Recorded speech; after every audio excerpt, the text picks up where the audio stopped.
Okay, welcome to another video with me at Urgent Care 101. I am Dr. Vishnu K. Ramesh. I'm an emergency physician and I work at the NHS in London.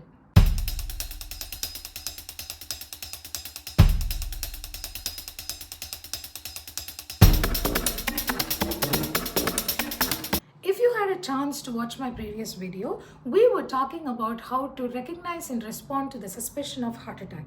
If not, let me include the link to the video somewhere here on top or in the description below. Which leads us to today, a very fine day to talk about the 3 golden drugs that can be given to a patient with a suspected heart attack. Let us start from the scratch so that we understand why we need these 3 drugs.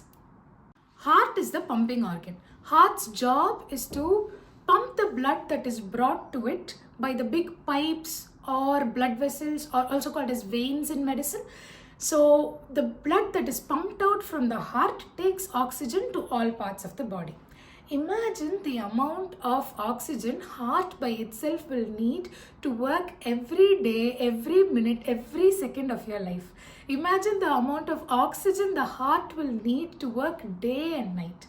So the heart's need for oxygen is fulfilled by the small blood vessels that take blood and oxygen to the heart for the heart's own survival.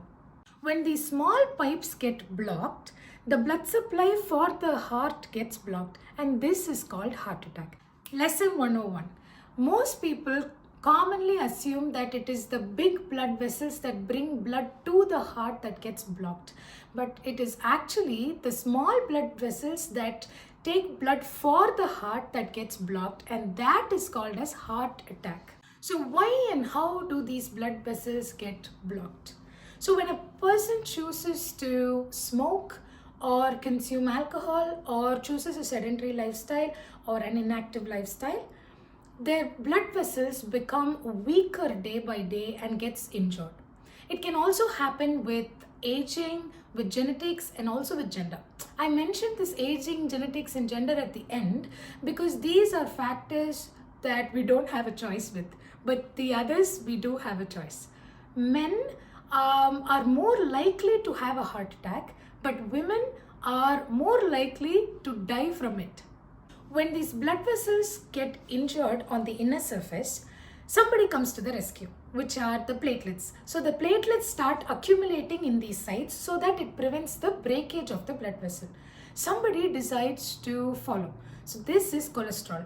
Platelets and cholesterol together start accumulating in these injured sites. They accumulate for years together, which started as a small speed bump, now becomes the Great Wall of China that starts blocking the blood flow to the heart.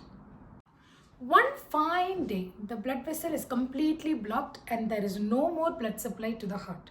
This is when the heart muscle starts dying. What do we do next? We know who's the culprit behind the wall. So we attack platelets and cholesterol. We attack platelets with aspirin and clopidogrel. We attack cholesterol with atorvastatin.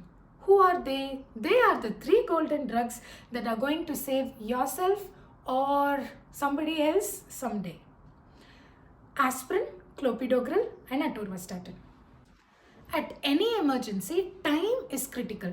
In case of heart attack, time is muscle because heart every minute or every second we delay the proper medical attention, heart muscle fibers keep dying irreversibly. This is why the 3 drugs aspirin, clopidogrel, and atorvastatin need to be given to a patient with a suspected heart attack ASAP, as soon as possible. Definite caution is required before taking these drugs because any drug with the life-saving capacity and the highest potential needs to be taken with caution. We know that aspirin and clopidogrel attack the platelets. The dire function of the platelets itself is to stop us from bleeding. So when that function is going to be compromised, these drugs need to be used with cautions in patients with a prior bleeding disorder or people with a higher bleeding tendency. When in doubt, call a doctor, call a medico, call a hospital and confirm before you give them these drugs or you take them yourself.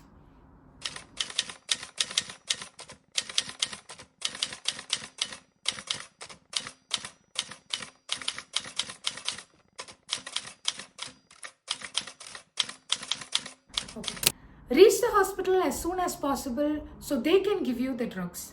Because aspirin can single-handedly reduce the death rate because of heart attack by 50 to 70%, which means more than 1 in 2 patients can be saved from death due to heart attack because of aspirin itself. In the hospital, a person with a suspected heart attack will be tested with the ECG, an echo, and a blood test for the heart. Why do all 3 tests to confirm heart attack? And what happens after we confirm it? Catch up answers for all these questions in further videos. Do like, share, and subscribe to the channel. Do comment if there's anything you'd like to know more. Bye!